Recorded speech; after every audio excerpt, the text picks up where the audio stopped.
Magandang araw po, si Mike Anyayahan po ito. Ang title po ng episode natin ngayon ay Paano mangarap ang isang stoic? So, bawat isa sa atin ay ay may karapatang mangarap. Walang bawal pagdating sa pangarap. Ah, Walang dapat magsabi kung anong pangarapin mo, no? Kanya-kanyang choice 'yan. Um, Ganoon din ang mga stoics. Um, Kahit suntok sa buwan, no? Pwede mong pangarapin, no? Ah, Kahit na no, kahit na ah, tingin mo imposible sa ngayon na maaabot 'yan. Pwede mong isipin na walang imposible, no? Ah, in short, walang masama ah, na mangarap, no? Ngunit ang isang stoic pag nangarap, no? Ah, Aalamin niya ito at isa sa puso. Magiging seryoso siya rito. At pag seryoso siya, ikukumit niya yung sarili niya. Buong buhay niya. At mag-i-invest siya, no? ng ng time, energy, at resources, no? Para maabot yung pangarap na yun. Magtitiis siya at magiging pasensyoso at magiging determinado, no? Sa pagtupad dito, no? Ang isang stoic, no, pag nangarap, pinapangarap niya yung isang dakilang adhikain, no? So, ibig sabihin, may dahilan siya para pangarapin yun, no? Maaring pinapangarap lang niya yung para sa sarili. O pinapangarap niya yun para sa isang tao. Ang pinaka significant doon sa pangarap ng isang stoic ay palagi itong malinis. Hindi siya nangangarap ng isang bagay na hindi tama. Kaya meron siyang lakas ng loob na ipaglaban ang pangarap na ito. Dahil alam niya o naniniwala siya na ang pangarap niya ay hindi mali o walang nilalabag na na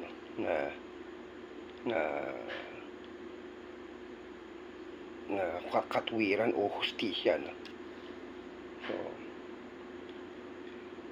So kung nangangarap siya ng isang dakilang bagay o adhikain, no? Ganoon din sa pagtupad, no? Hindi siya gagamit ng hindi tamang kaparaanan. Kahit maging mabagal ang pag-usad sa pag-abot ng pangarap niya, titiisin niya, wag lang gumamit ng hindi magandang kaparaanan. At kahit na ano mangyari, no, pipilitin niyang maabot ito. Kahit gaano kahirap, no, haharapin niya lahat ng problema para maabot ang pangarap.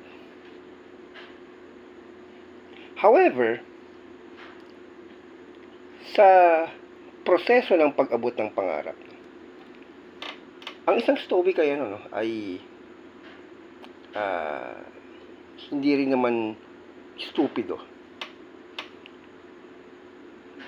Hindi nangangarap ng gising. Bagamat ito ay siniseryoso niya.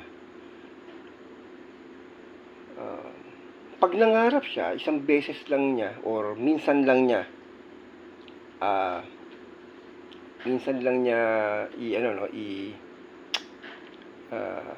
nanamnamin ito, no? After noon, focus na siya sa gawain o sa pag-abot nito, no? Puro action na siya, no? Hindi siya masyadong obsessed doon sa pangarap. Seryoso siya pero hindi siya obsessed na araw-araw iniisip niya na to the point na yun na yung nagdidikta sa kanya. Ang magdidikta pa rin sa kanya ay kung ano ang tama at makatuwiran. At sa gitna sa proseso ng pagtupad nito, no, hindi stupido ang Stoic. Alam niya kung tama pa ba o hindi ang ginagawa niya o ang pangarap niya. Which means,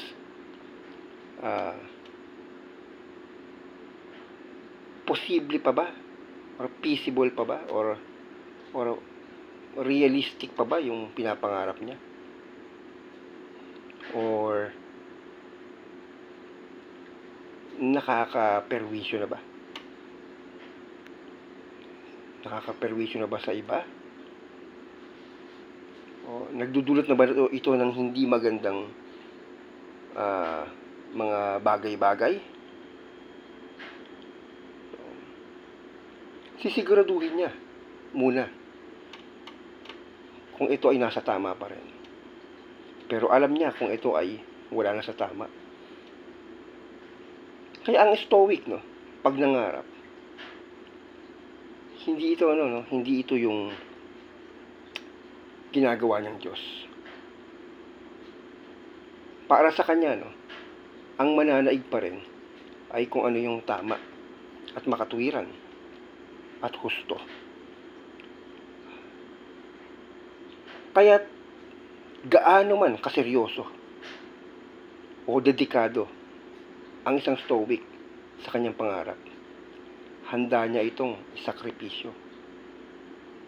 Handa niya itong isa-isang tabi o i-give up.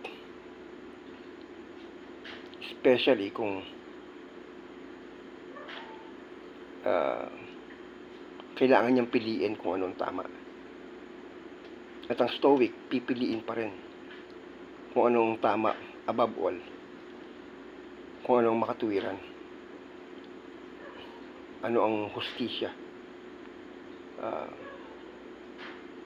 Ano ang nararapat. Ganun din, no? Ganun din sa pagmamahal, no? Kung pwede nga lang, di ba, ang isang Stoic, no, yakapin o bakuran o wag mawala sa paningin niya yung minamahal niya. Hindi niya iiwan. Pero kung ito naman ay nangangailangan ng paglisan, ang Stoic ay mapagparaya. He can let go of whoever he loves so much, no? So ganun. Kung ganun magmahal ang isang Stoic, ganun din mangarap ang isang Stoic, no? So dahil ang isang Stoic, minamahal niya yung pangarap niya. Pero kaya niyang i-let go ang mga pangarap niya kung yun ang nararapat. Ganun po mangarap ang isang Stoic. Alam niya kung ano ang para sa kanya. Alam niya kung ano ang hindi para sa kanya. At ipaglalaban niya kung ano ang para sa kanya. Yun lang po. Ito po si Mike Kanyayahan. Maraming salamat po. May the force be with you.